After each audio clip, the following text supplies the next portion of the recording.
નમસ્કાર વિદ્યાર્થી મિત્રો, આપણે રાસાયણ વિજ્ઞાનનું જે પ્રથમ ચેપ્ટર છે મોલ કોન્સેપ્ટ, અમુક લેક્ચર આપણે આગળ જોઈ ગયા હતા. અમુક જે એમાં બે લેક્ચર છે એમાં મેં દાખલા પણ કરાવેલા પ્રીવિયસ યરના નીટ એપીએમટીના, અને થિયરી પણ આપણે જોયેલી.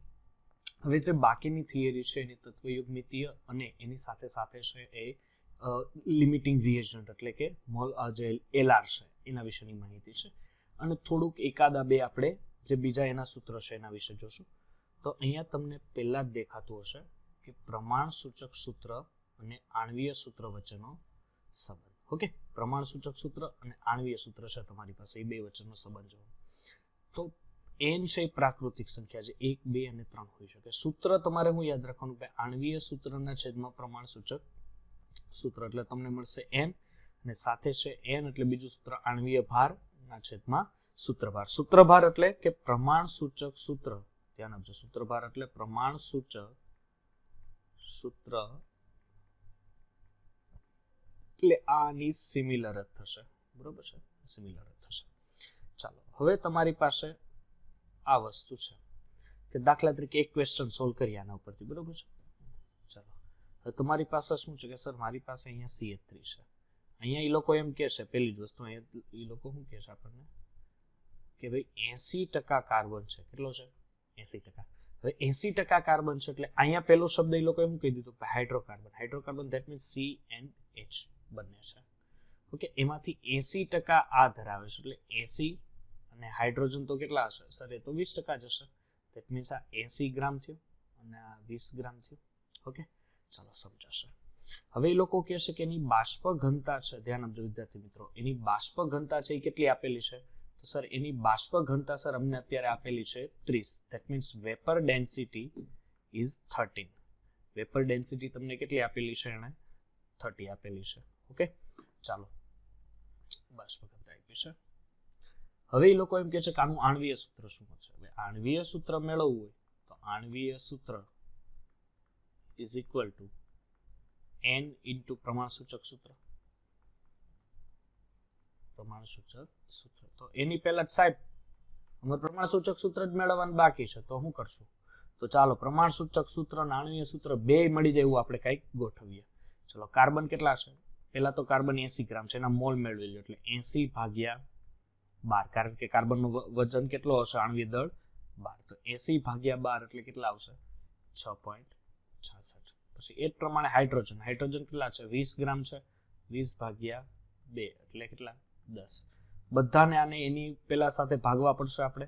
ધેટ મીન્સ અહીંયા 6.6 એટલે 1, અને અહીંયા આપણે ભાગાકાર કરીએ કે ભાઈ 10 ભાગ્યા 6.6 એટલે આવશે 1.5. ઓકે, 1.5 એટલે આ કેટલું હશે વિદ્યાર્થી મિત્રો? C ઇઝ ઇક્વલ ટુ 1 હશે અને H is equal to 1.5. Okay, એટલે આ રીતનું તમને માહિતી મળશે. એટલે હું આને એમ કહી શકું ભાઈ C5 છે. ચાલો, હવે આનું દળ કેટલું થશે? એટલે કાર્બન 1 છે અને હાઇડ્રોજન કેટલા છે? 1, એટલે કેટલું થશે? વેપર ડેન્સિટી આપી છે, એનું આણ્વીય દળ મળી જાય કોઈ પરનું.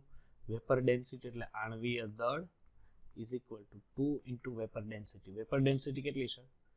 બરોબર છે, એના ઉપરથી તમને મળી જાય સર આ તો 60 થાય, કારણ કે 2 ગુણ્યા 30 એટલે કેટલું મળશે? 60. ઓકે, વેપર ડેન્સિટી ઉપરથી શું મળી ગયું? આણ્વીય દળ. હવે આણ્વીય દળ મળ્યું, ધેટ મીન્સ સૂત્રભાર ઉપરથી તમે હવે આના ઉપરથી સૂત્રભાર ઉપરથી તમે આનું દળ મેળવી લ્યો. એ બેયનું દળ મળી જાય, અહીંયા મૂકો બે, સૂત્રભાર અને આણ્વીય દળ, એટલે 60 ભાગ્યા જે સૂત્રભાર આવે એ મૂકો, તમને n મળે. આ n ની વેલ્યુને મૂકો આ સૂત્ર પર અને ગુણ્યા પ્રમાણ સૂચક સૂત્ર જે પણ હોય, એટલે તમારો આન્સર તમને અહીંયા મળી જશે. એટલે એકદમ સિમ્પલ આ રીતનું જે સૂત્ર છે એનો ઉપયોગ કરીને તમે મેળવી શકો છો. બરોબર છે, આ બહુ ઈઝી છે. આ તમે હોમવર્કમાં બંને દાખલા જાતે કરી શકો છો. બરોબર છે, અહીંયા કેમ x છે એનું પરમાણુ દળ આપ્યું છે, y નું પરમાણુ દળ, બંનેની ટકાવારી આપેલી છે તમને. હવે આની x ની આપી છે એટલે y ની 100 માઇનસ કરી નાખવાનો, 100 માઇનસ 75.8. એટલે તમને y ની ટકાવારી મળી જશે. એટલે અહીંથી તમને જે આન્સર હશે આ ચારમાંથી જે આન્સર હશે એ તમને પ્રાપ્ત થશે. ઓકે, ચાલો હવે આપણે જોઈએ નેક્સ્ટ છે આપણી પાસે થિયરી. હવે ધ્યાન આપજો, આ થિયરી શું છે? તત્વયુગ્મિતીય પાયાના સિદ્ધાંત. અને આમાં આપણને લાગે જેટલી આપણે આ ઈઝી થિયરીને જોઈએ ને એટલી ઈઝી રહેતી નથી, કારણ કે આના જે ક્વેશ્ચન છે જે તત્વયુગ્મિતિ ઉપર આધાર હોય, દાખલા તરીકે, તો એના આધારે બહુ ડિસ્ટર્બન્સ રહે છે, બરોબર છે, કે એના ક્વેશ્ચન તમને આવડતા નથી. તો મેન પહેલી જ વસ્તુ કે તત્વયુગ્મિતિ એટલે કે તત્વનું જે સમીકરણ છે, આ સમીકરણને પહેલા તો તમે સંતુલિત કરો. ઓકે, સમીકરણને એકવાર જો સંતુલિત કરતા શીખી ગયા તો કોઈ પણ ક્વેશ્ચન છે આરામથી થાય. પહેલી વસ્તુ, હજી એક વસ્તુ તમારે યાદ રાખવી પડશે, એ કઈ છે કે ભાઈ 1 મોલ, એ આપણને ખબર છે સર 1 મોલ એટલે શું થાય સર, એના આણ્વીય દળ જેટલું વજન. હું જો ધ્યાન આપજો, વારંવાર હું કામ કહું છું, આણ્વીય દળ એટલે 22.4 લીટર, અને સર 22.4 લીટર એટલે 6.022 ગુણ્યા 10⁻23 આટલા અણુઓ એમાં. એટલે આ બધા એકબીજાને સિમિલર હોય. ઓકે, બધા એકબીજાને શું છે, સિમિલર છે. બધા જ્યાં સુધી એકબીજાને સિમિલર હશે ત્યારે આવા ક્વેશ્ચન હોય. દાખલા તરીકે હું અહીં તમને સમજાવું, અહીં તમે શું લીધું છે, કેલ્શિયમ કાર્બોનેટ. અહીંયા જ્યારે કેલ્શિયમ કાર્બોનેટની પ્રક્રિયા, કેલ્શિયમ કાર્બોનેટ લ્યો, ત્યારે એની પ્રક્રિયા HCl આરે કરાવો એટલે આપણને ખબર છે સર H+ અને Cl-, સાથે સાથે સર અહીં કેલ્શિયમ ઉપર +2 હશે અને CO3-2 કાર્બોનેટ ઉપર -2. આની વચ્ચે જ્યારે પ્રક્રિયા થાય એટલે કેલ્શિયમ અને ક્લોરીન એકબીજા સાથે પ્રક્રિયા કરીને બનાવશે કેલ્શિયમનો ક્લોરાઇડ. કાર્બોનેટ છે એટલે આપણને પહેલી જ વસ્તુ સર કાર્બોનેટ હશે એટલે CO2 વાયુ દૂર કરશે. વૈધું હું તમારી પાસે સર પાણી, અને અહીંયા હજી કાર્બોનેટ દૂર કર્યો એટલે એક ઓક્સિજન એટલે H2, એટલે મારે આને 2 વડે ગુણ, સમીકરણ સંતુલિત. હવે અહીંયા જુઓ કે એ જ્યારે 1 મોલ કાર્બન જે કાર્બોનેટ છે એનું જ્યારે વિભાજન થાય ત્યારે તમને એમાંથી 1 mall CO2, 1 mall H2O, 1 mall calcium chloride અને 2 મોલ HCl વપરાય છે. હવે 1 મોલ વપરાય છે એનો મિનિંગ એના આણ્વીય દળ જેટલું વપરાણું, 2 મોલ વપરાય છે એનો મિનિંગ 73 ગ્રામ HCl વપરાણો, અને 1 મોલ કેલ્શિયમ કાર્બોનેટ મળે એનો મિનિંગ 1 ગ્રામ 111 ગ્રામ હું મેળવ્યું એના આણ્વીય દળ જેટલું વજન, એટલે એનું મિનિંગ હું કીધું કે આ 1 મોલ. હવે 1 મોલ છે એનો મિનિંગ હું એમ કહું કે આ 22.4 લીટર હશે. ઓકે, કારણ કે ચારે ચાર વેલ્યુ છે એકબીજાને સિમિલર છે. હવે અહીંયા 18 ગ્રામ છે તો હું એમ કીધું ભાઈ 1 મોલ, અહીંયા લખેલું છે, ચાલો 1 મોલ, એનું મિનિંગ કે આ કદમાં લો 22.4 લીટર હશે. આ વેલ્યુએશન શું છે કે તમારે આ જે ક્રાઇટેરિયા તમને યાદ હશે દીકરા, તો આ ક્રાઇટેરિયા આધારે જ તમને ખબર પડશે, એના વગર નહીં ખબર પડે. ચાલો હું તમને એક ઉદાહરણ આપું. દાખલા તરીકે અહીંયા જગ્યાનો થોડો અભાવ છે, ચાલો અહીંયા જોઈએ. તો અહીંયા આપણે ધ્યાન આપીએ, તો અહીંયા શું છે જોઈએ, 1 મિનિટ. ચાલો હવે શું છે કે દાખલા તરીકે તમારી પાસે N2 છે, N2 plus H2 it's give NH3. Okay, હવે આ તમારી પાસે છે. હવે આને સમીકરણ સંતુલિત કરશો તો સમીકરણ સંતુલિત કરો, N2 ને 2 વડે ગુણો તો હાઇડ્રોજન કેટલા થઈ ગયા 6, તો આને માટે 6 વડે ગુણો. હવે N2 નું વજન કેટલું હશે સર, N2 નું વજન હશે 28 ગ્રામ. ઓકે, H2 નું કેટલું હશે 6 ગ્રામ, કારણ કે કુલ વજન 6 છે. એમોનિયા 17 હોય, 17 દુ 34 ગ્રામ. ચાલો હવે 28 ગ્રામ એટલે એના આણ્વીય દળ જેટલું વજન, એના આણ્વીય દળ જેટલું વજન એટલે આ 1 મોલ છે. 6 ગ્રામ, 1 ગ્રામ 1 H2 હોય તેનું વજન સર 2 ગ્રામ હોય, 2 ગ્રામ એટલે 1 મોલ. અહીં કેટલા છે 3 છે, 6 છે એટલે ધેટ મીન્સ 3 મોલ હશે. અને અહીંયા 17 ગ્રામ હોય, એમોનિયા સાદો હોય તેનું વજન 17 ગ્રામ હોય, અહીંયા 2 મોલ હશે, 17 દુ 34. તો એનું મિનિંગ સર હું અહીંયા એમ કહી શકું કે આ 22.4 લીટર, આ 3 ગુણ્યા 22.4 લીટર અને 2 ગુણ્યા 22.4 લીટર હશે, બરોબર છે. એટલે આ વેલ્યુએશન તમને યાદ હોવી જોઈએ કે આ રીતના જે પ્રક્રિયા થાય છે, દેખાય છે મેં અહીં લખેલું છે, અહીંયા પણ લખેલું છે, મેં અહીં લખેલું છે 1000 લીટર એટલે 3 લીટર, બરોબર છે. આ બધી વેલ્યુએશન જો તમને આમાં યાદ હશે, તત્વયુગ્મિતિની આ પાયાના સિદ્ધાંતો જો તમને આવડતા હશે તો તમને એમાં બીજી કોઈ તકલીફ હવે ત્યાંથી પડશે નહીં. ઓકે, ચાલો અમુક આના દાખલાઓ છે એના ઉપર થોડીક આપણે એક નજર મારી લઈએ. એ પહેલા દહન પ્રક્રિયા. દહન પ્રક્રિયા એટલે આપણને ખબર છે સ્કોલેટન સૂત્ર હશે. સ્કોલેટન સૂત્ર પહેલા આપણે સામાન્ય સૂત્ર CnH2n + 2 + 3n + 1 2O2 it's give n mole of CO2 plus n + 1 mole of H2.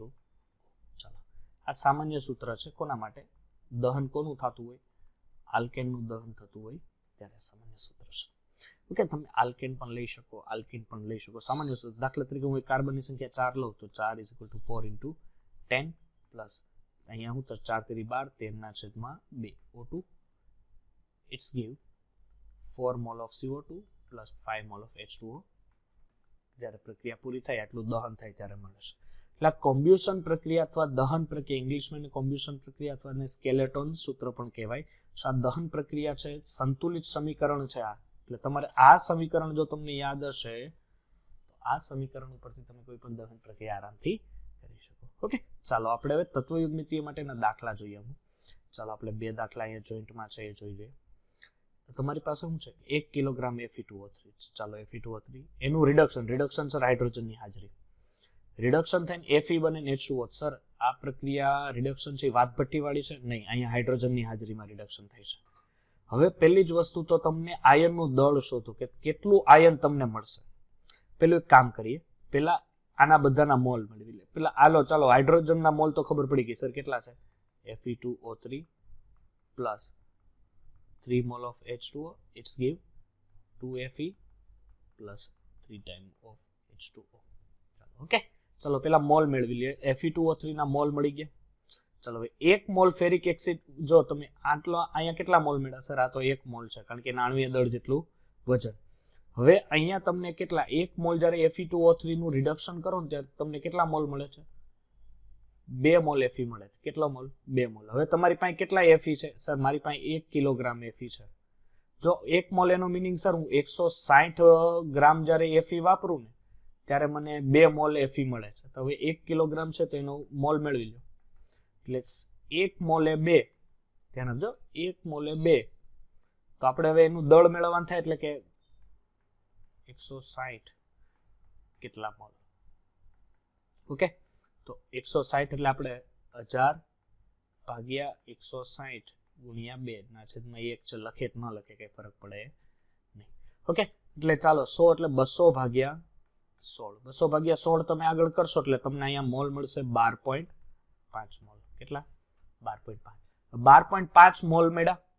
Okay, Fe નું દળ કેટલું થશે? 12.5 મોલ મેળા. Fe નું દળ કેટલું થશે સર? 56 ગ્રામ. તો 12.5 ગુણ્યા 56 એટલે આટલું દળ. કારણ કે શું થશે ધ્યાન આપજો, આ તમને મોલ મળ્યા છે. મોલ ઇઝ ઇક્વલ ટુ વજનના છેદમાં આણ્વીય દળ. બરોબર છે. હવે તમારે શું મેળવવાનું છે સર? મારે મેળવવાનું છે વજન. તો વજનને સામે લો એટલે આણ્વીય દળ ગુણ્યા મોલ કરવા પડે. એટલે મોલ ગુણ્યા આણ્વીય દળ એટલે મને કેટલું વજન Fe મળે એ મને અહીંયા પ્રાપ્ત થશે, જે તમને આન્સર આપેલો છે 700 ગ્રામ. ઓકે, સેમ પોઝિશન નીચેનો દાખલો જોવો તો વિડીયો પોઝ કરીને તમે તમારી જાતે, ચાલો હું અહીંયા રકમ ઘડીક વાર અહીંયા હટાવી દઉં છું. તો વિડીયો પોઝ કરીને જાતે ટ્રાય મારો. બરોબર છે. ચાલો આપણે નેક્સ્ટ ઉપર આવીએ કે શું છે સર મારી પાસે હવે 5.850 ગ્રામ સોડિયમ ક્લોરાઇડ છે. એની સિલ્વર નાઇટ્રેટ સાથે જ્યારે હું પ્રક્રિયા કરું એટલે AgNO3 સાથે હું પ્રક્રિયા કરું તો સિલ્વર ક્લોરાઇડનો કેટલો જથ્થો મળે? ચાલો એકદમ ઈઝી પ્રશ્ન કે NaCl લીધું, એની પ્રક્રિયા AgNO3 સાથે એટલે Na3 plus Cl minus sodium ઉપર પ્લસ એટલે બેના જે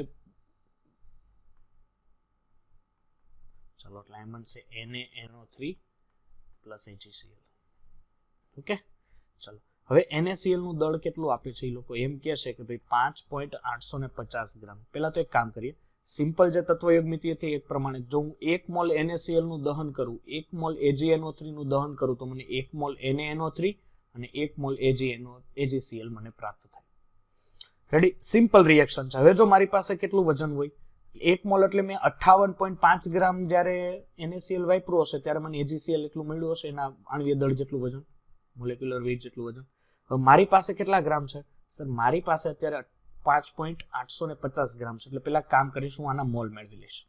તો NaCl ના મોલ મેળવી લો.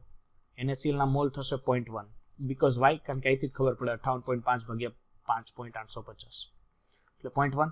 તો 1 મોલ હોય, ધ્યાન આપજો, 1 મોલ હોય ત્યારે 1 મોલ AgCl મળે. હું સર પણ 1 મોલ હોય ચોઈટા છો તો 1 મોલ NaCl હોય ત્યારે 1 મોલ AgCl મળે. અમારી પાસે કેટલા મોલ NaCl છે? 0.1 મોલ છે. How many mall of AgCl required? Okay, તો શું થશે 0.1 ગુણ્યા 1 ભાગ્યા 1, 1 કેન્સલ એટલે 0.1 મોલ AgCl મળે મને. 0.1 મોલ AgCl મળે સાહેબ. અહીં મારી પાસે થોડીક જગ્યા છે એમાં કરી લઈએ આપણે. એટલે શું થાય? વજન મેળવવાનું છે. વજન ઇઝ ઇક્વલ ટુ મોલ ગુણ્યા આણ્વીય દળ. ચલો મોલ કેટલા આવેલા 0.1 અને એનું વજન કેટલું છે 143.5. ચાલો આન્સર ઇઝ 14.35. ઓકે, કઈ કેલ્સીની જરૂર જ નહીં પડી આપણને. એટલે આવા દાખલા પણ તત્વયુગ્મિતીય માટે હોઈ શકે. ઓકે, ચાલો હવે આ દાખલો તમે જુઓ, જાતે તમે આને પોઝ કરો, જાતે એકદમ જાતે થાય એવો છે કે ભાઈ તમારી પાસે શું છે 100 ડિગ્રી સેલ્સિયસ 3 ગ્રામ મિથેન છે, ઇથેન છે સોરી, એનું સંપૂર્ણ. હવે ઇથેન છે એટલે ધેટ મીન્સ C2H6 છે એટલે તમારી પાસે અહીંયા કાર્બનની સંખ્યા કેટલી થઈ 2 થઈ એટલે 3 દુ અહીંયા સૂત્ર જે તમારી પાસે હતું 7, બરોબર છે. 7 મોલ ઓફ O2, તમારી પાસે 4 mole of CO2 plus 6 mall of H2O તમને મળી જાય. આનું દહન થાય છે ત્યારે CO2 નું કદ, હવે ધ્યાન આપજો દીકરા, કદ વાળું આવ્યું, ધ્યાન આપો. આ કેટલા મોલ છે સર? આ તો 2 મોલ છે. આ કેટલા મોલ છે સર? આ તો 7 મોલ છે. ઓહો, આ 4 મોલ છે અને આ 6 મોલ છે. ચાલો મોલ આવી ગયા. તો CO2 નું કદ કેટલું હશે એ મેળવવાનું છે ને. તો પેલા કામ કરીએ કે તમારી પાસે ઇથેન કેટલા ગ્રામ છે? તો ઇથેન સર મારી પાસે છે આઈ થિંક 3 ગ્રામ છે. ચાલો વેરી ગુડ, 3 ગ્રામ છે. હવે જરૂરી O2 ના મોલ, જરૂરી મોલ મેળવવાના છે એટલે 0.1. પહેલા તો એક કામ કરીએ, ઇથેન ના મોલ મેળવી લો. ઇથેન માટે સર 30 ગ્રામ વજન થશે એટલે એના મોલ કેટલા આવ્યા 0.1 મોલ.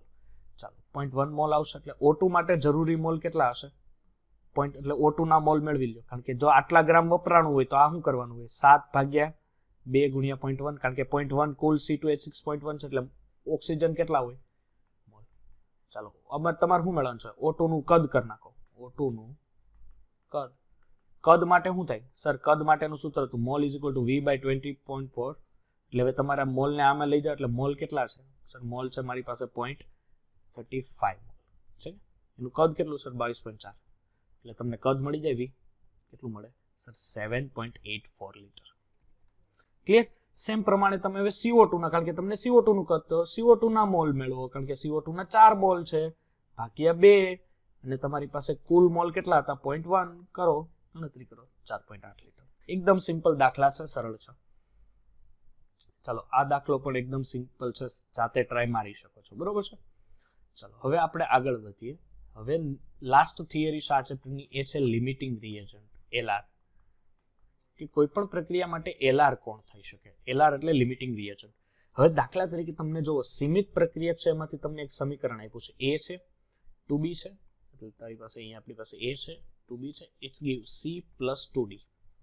ઓકે, આ એક રિએક્શન આપી છે. હવે એ લોકો એવું કહે છે કે આપણને કહીએ કે આના 3 મોલ છે, આના 9 મોલ છે, બરોબર છે. અહીંયા અત્યારે શરૂઆતમાં 0 0. હવે અહીંથી જોતા એક ખબર પડે કે આ 3 મોલ છે એટલે આની પાસે 3 જ મોલ છે, આની પાસે 9 મોલ છે, એટલે આ LR નહીં થાય. LR કોણ થાય? A. પણ એક વસ્તુ હજી કરવાની છે કે આ 3 મોલ સંપૂર્ણ વપરાય ત્યારે આ 6 મોલ વપરાણા છે. કેમ? કારણ કે સર એના 2 મોલ 2 B છે, 2 B છે એટલે 6 મોલ, એટલે 3 - 6 ધેટ મીન્સ સોરી 3 - 9, કારણ કે કુલ 9 મોલ છે એટલે આ થશે 6 - 9, કારણ કે કુલ 2 મોલ વપરાણ એટલે વધ્યા કેટલા 3 મોલ. અને અહીંયા સર અહીંયા તો 0 મોલ વધ્યા. અહીંથી જે વધેલા મોલ હોય એટલે આની પાસે હજી B પાસે અમુક મોલ છે જે પ્રક્રિયા આપી શકે, પણ એ પાસે હવે કોઈ એ પ્રકારના મોલ છે નહીં. એનો મિનિંગ શું થશે કે આ જે A દેખાય છે એ તમારો LR બનશે. શું બનશે? એ LR બને છે. ઓકે, તો એ LR બનશે. પણ હવે જો ડાયરેક્ટ તમારે સૂત્ર મેળવવું હોય, કે ખબર પડવી હોય કે આ સમીકરણ નથી લખવું, ડાયરેક્ટ LR મેળવો, તો એના માટે શું સૂત્ર સર? તો એના માટે આપણી પાસે સૂત્ર છે ભાઈ. એના માટે શું છે કે આપેલા મોલ છેદમાં તત્વયુગ્મિત ગુણાંક. ચાલો A માટે ધ્યાન આપો. A માટે મોલ કેટલા આપ્યા છે સર? 3 મોલ છે. B માટે મોલ કેટલા છે સર? 9 મોલ છે. ચાલો LR નું સૂત્ર આપેલા મોલના છેદમાં એનો તત્વયુગ્મિતીય ગુણાંક. ચાલો મોલ કેટલા છે સર? અહીંયા 3 મોલ છે. તત્વયુગ્મિત ગુણાંક 1, ધેટ મીન્સ 3 મોલ. આના માટે LR ગોતો. ચાલો મોલ કેટલા? 9. સર એનો તત્વયુગ્મિત ગુણાંક સર 2. 2 કરો એટલે 9/2 એટલે 4.5. ધેટ મીન્સ આ મૂલ્ય વધારે છે એટલે આ ઓછું છે એટલે આ પેલા વપરાઈ જશે. That means A is LR. એકદમ સિમ્પલ અને સાદું સૂત્ર છે. આ સૂત્રની મદદથી તમે કોઈ પણ તત્વનો LR જે છે લિમિટિંગ રિએજન્ટ છે એ ફટાફટ ગોતી શકો છો. ઓકે, એટલે LR ના આવું MCQ જોઈએ આપણે. ફર્સ્ટ રિએક્શન છે કે તમારી પાસે A છે, મોલ ઓફ 5B અને C + 3D. ચાલો હવે આની પાસે મોલ તમને આપેલા છે 10. ધ્યાન આપજો, અત્યારે સોલ્યુશન ઉપર નહીં, અહીંયા જે ભણાવું છે એના ઉપર. આના પણ કેટલા આપેલા છે? 10 મોલ. એલઆર નું સૂત્ર મૂકો 2 માટે. તો અહીંયા છે એ માટે એલઆર, એ માટે એલઆર છે દીકરા, એટલે શું થશે કે સર આપેલા મોલ ભાગ્યા એનો તત્વયુગ્મિત ગુણાંક, એટલે આ 10 મોલ જ થયા. બી માટે એલઆર મેળવો તો સર આપેલા મોલ ભાગ્યા 5 એટલે 2, that means B is limiting reagent. B is LR. હવે પડશે, કારણ કે આ સૂત્ર આધારે તમે ફટાફટ કોઈ પણ તત્વનો એલઆર ગોતી શકશો. ચાલો હવે તમે અહીંયા આવો તો તમારી પાસે શું છે? 4 ગ્રામ H2 છે, 32 ગ્રામ O2 છે. બેની રિએક્શન કરાવો, 1/2 મોલ ઓફ H2 એટલે આ થાય. H2O ના કેટલા ગ્રામ છે? 4 ગ્રામ. ઓક્સિજનના કેટલા છે? 32. બંનેના મોલ મેળવો. 4 ગ્રામ છે એટલે 2 મોલ થયા, કારણ કે 2 ગ્રામ એટલે 1 મોલ થાય. O2 પણ કેટલા મોલ છે? 1. H2O કેટલા મોલ છે? 2. પાણી, અને આ 2 મોલ. O2 પણ 2 મોલ છે.